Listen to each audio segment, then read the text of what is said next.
Hello दोस्तों, दर्पण शिक्षा केंद्र में आप सभी का स्वागत है। सीटेट दिसंबर 2022-23 के लिए हम लोग तैयारी कर रहे हैं। आज हम लोग का सेट नंबर 18 का ईवीएस विषय वस्तु का हम लोग डिस्कशन करेंगे। ठीक है, तो पहला क्वेश्चन हम लोग देखते हैं 61 नंबर की। कह रहा है कि कक्षा 5 में पाठ ये पढ़ाया गया आप लोग को किसके जंगल पर चर्चा करने के लिए अध्यापिका ने सूर्यमणि के सच्चे किस्से को सुनाया, जिसमें उसने एक केंद्र तुरांग का मतलब होता है जंगल, ठीक है, की स्थापना की थी, जो कि देखता है माने किस रूप में देखा जाता है इसके बारे में चर्चा कर रहा है। जमीन और जीविका की समस्या, बात सही है कि जमीन और जीविका की समस्या के बारे में देखता है। भूख की समस्या नहीं, गलत। कारण कि वनों की समस्या नहीं, कुड़ुक संस्कृति की समस्या, ये सही है। यानी आपका ए और डी सत्य है, ऑप्शन नंबर सी।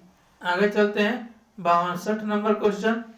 निम्न में से कौन सा किसे सहयोग से भावना से कार्य करने का अभिप्राय सीखा जा सकता है। पहला ऑप्शन दिया है हमारा परिवार, दूसरा दिया है हमारा खेल और परिवार, तीसरा दिया है समाज और क्या खेल, ठीक है, परिवार समाज और खेल। यानी 62 नंबर ऑप्शन का सही है सी ऑप्शन, ठीक है। आगे चलिए 63 देखिए, कह रहा है 63 क्या कि निम्न में से कौन सा सामाजिक कीट नहीं है। कह रहे सामाजिक कीट नहीं है, यानी कि समूह में रहने वाले कीट के बारे में बात कर रहे हैं कि नहीं है। देखते हैं कौन है। कह रहा है चिटिया, ठीक है, चिटिया। अगला कह रहा है कि दीमक तथा मधुमक्खी, मक्खियाँ और भींगुर, नहीं होता है। यानी ये ए बी और डी होते हैं समाज में सामूहिक में, और आपका क्या नहीं होता है, तो सी नंबर ऑप्शन भींगुर नहीं होता है, ठीक है। भींगुर सामाजिक कीट नहीं है। ऐसे कीट जिसमें सामाजिक जीवन अपने उच्च शिखर पर होता है, जो अन्यत्र केवल मनुष्यों को छोड़कर नहीं पाया जाता है, उन्हें सामाजिक कीट कहते हैं। कीटों के अनेक वर्गों में सामाजिक संगठन का विकास स्वतंत्र रूप से हुआ है। ऐसे कीटों को उदाहरण में तैतैया, मधुमक्खियाँ, चिटिया, दीमक आती हैं। अगला क्वेश्चन नंबर देखिए 64 नंबर। कह रहा है क्या कि वलसाड शहर हैदराबाद शहर यानी तेलंगाना राज्य के सापेक्ष किस दिशा में स्थित है। ये हम देखेंगे तो हमारा यह होगा, ऑप्शन देखते हैं कौन सा। ये हमारा होगा क्या उत्तर पश्चिम में नहीं, उत्तर में नहीं, ये भी कटेगा ये भी कटेगा, और पश्चिम में नहीं, हमारा होगा उत्तर और पश्चिम में। दक्षिण पश्चिम में नहीं होगा, ऑप्शन नंबर ए नहीं होगा, ऑप्शन नंबर बी नहीं होगा, ऑप्शन नंबर सी नहीं होगा, ऑप्शन नंबर आपका डी होगा उत्तर पश्चिम में। क्या है कि वलसाड शहर गुजरात में स्थित है, हैदराबाद शहर तेलंगाना राज्य के सापेक्ष जो होता है हमारा उत्तर पश्चिम में स्थित है। ऑप्शन नंबर डी सही है। 65 देखिए, कह रहा है क्या कि निम्न में से कौन सा मुद्रा अबू धाबी में प्रचलित है।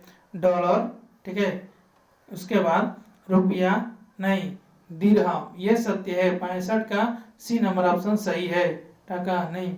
देखिए मुद्रा डॉलर जो होता है, डॉलर अमेरिका, सिंगापुर, ऑस्ट्रेलिया में बोले जाते हैं, यानी कि वहां पर चलता है। रुपया भारत पाकिस्तान में, और टाका जो चलता है बांग्लादेश में चलता है, बांग्लादेश में।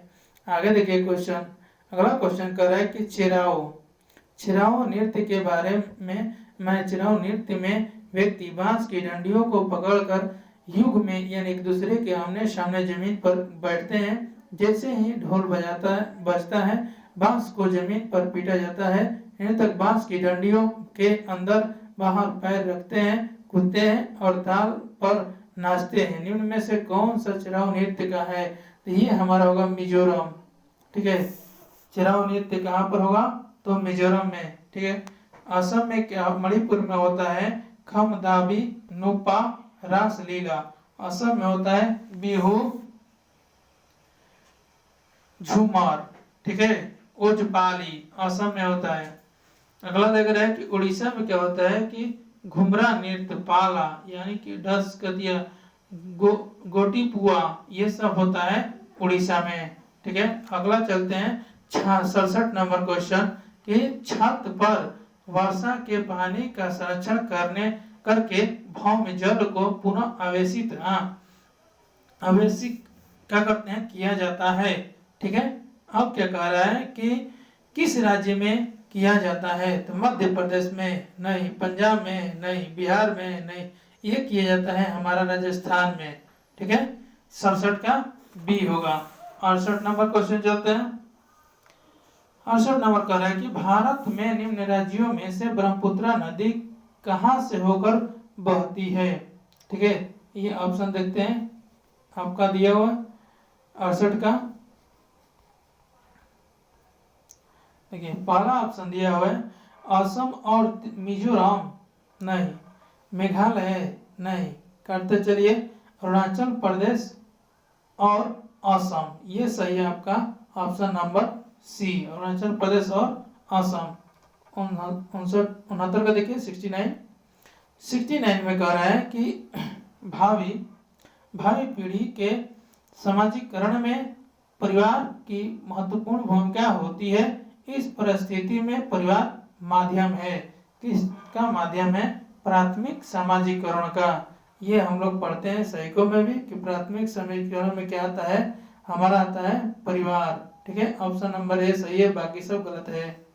आगे चलिए अगला 70 नंबर कह रहा है कि वातावरण को बचाने की आवश्यकता के लिए हुई कई आंदोलनों को समर्थन मिला, निम्नलिखित में से किसने 1970 के चिपको आंदोलन की निर्णय भूमिका निभाई। तो ये हमारा होगा कौन निभाया था, तो वंदना शिवा गलत है, ये नहीं था Sundarlal Bahuguna, option number B सही है। मेघा पाटकर नहीं, गलत है, ये बाबा आमटे, ये भी गलत है, ऑप्शन नंबर बी सही है आपका। चलते हैं 71 नंबर, कह रहा है क्या प्रश्न 71 नंबर क्वेश्चन कि महाराष्ट्र, मध्य प्रदेश और गुजरात में बड़े बांधों के निर्माण के कारण स्थानीय व्यक्तियों को अपने प्राकृतिक आवासों को छोड़ना पड़ा। इस प्रकार की गतिविधि को क्या कहते हैं, तो इस प्रकार की गतिविधि को हम कहते हैं, उसके बारे में देखिए। पहला ऑप्शन है तबादला नहीं, स्थानांतरण द्वारा अंदर आना नहीं, स्थानांतरण द्वारा बाहर आना नहीं, विस्थापन कहते हैं इसको। 71 का हमारा डी सही है। अगला चलते हैं 72, कह रहा है 72 क्या कि हमें पके हुए भोजन को खुला या बिना फ्रिज में रखे लंबी अवधि के लिए नहीं छोड़ना चाहिए, इनमें से कौन सा कारक पके हुए भोजन को बेकार करने के लिए जिम्मेदार है। 72 नंबर हमारा दे रहा है पहला ऑप्शन की कीट, विषाणु, फफूंद, जीवाणु, ऑप्शन नंबर डी सही है, जीवाणु, बाकी सब क्या है, गलत है। 72 का बी, 72 का डी। अगला देखिए 73 नंबर क्वेश्चन क्या कर रहा है, इसके बारे में ढूंढना है, पहले हम पढ़ लेते हैं, इसका ऑप्शन लंबा है।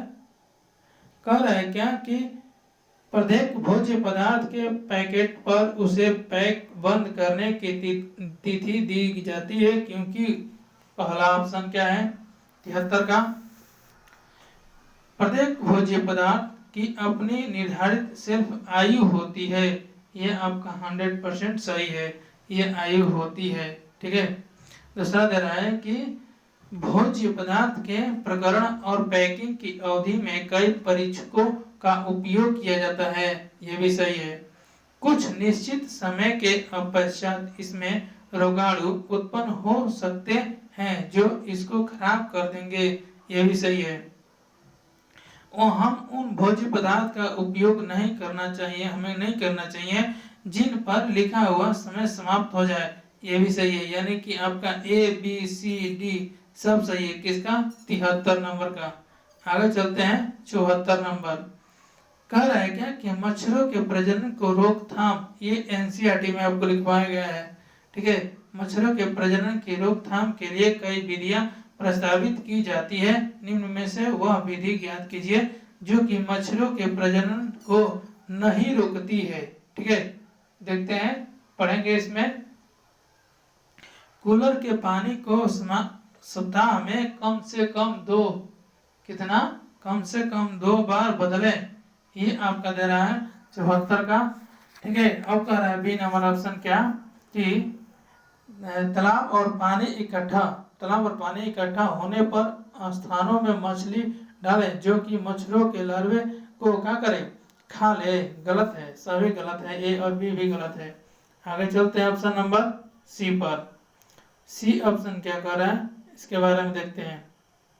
कह रहा है कि मच्छरदानी का प्रयोग करें, आपका सी ऑप्शन सही है। ठीक है, अब कह रहा है कि यदि किसी स्थान पर पानी इकट्ठा हो गया तो तेल का छिड़काव करें। ठीक है, ये भी है। आते हैं हम ऑप्शन नंबर 75 नंबर क्वेश्चन। कह रहा है क्या कि दस्त के रोगियों को चिकित्सक परामर्श देते हैं वे अधिक मात्रा में उबाल कर ठंडा किया हुआ पानी जिसमें चुटकी भरी नमक क्या करते हैं, चुटकी भरी नमक व थोड़ी सी चीनी मिली हुई हो, ठीक है, पिए। क्योंकि ऑप्शन देखते हैं, केवल चीनी वाला पानी आंख नहीं सोख सकती है। ऑप्शन नंबर ए। ठीक है, ये हम पकड़ना है सही चीज, तो ये हमारा ऑप्शन सही है। चीनी और पानी वाला सम्मिश्रण सरलता से सोखा जा सकता है, ये भी सही है। उबलने पर पानी जीवाणु रहित हो जाते हैं, ये भी सत्य है। Option number A B C सब सही है, ऑप्शन नंबर ए। धन्यवाद, थैंक्स। आपका ये विषय वस्तु समाप्त हुआ सेट नंबर 18 का। आगे चलते हैं हम। सभी लोग लाइक सब्सक्राइब शेयर करते रहें।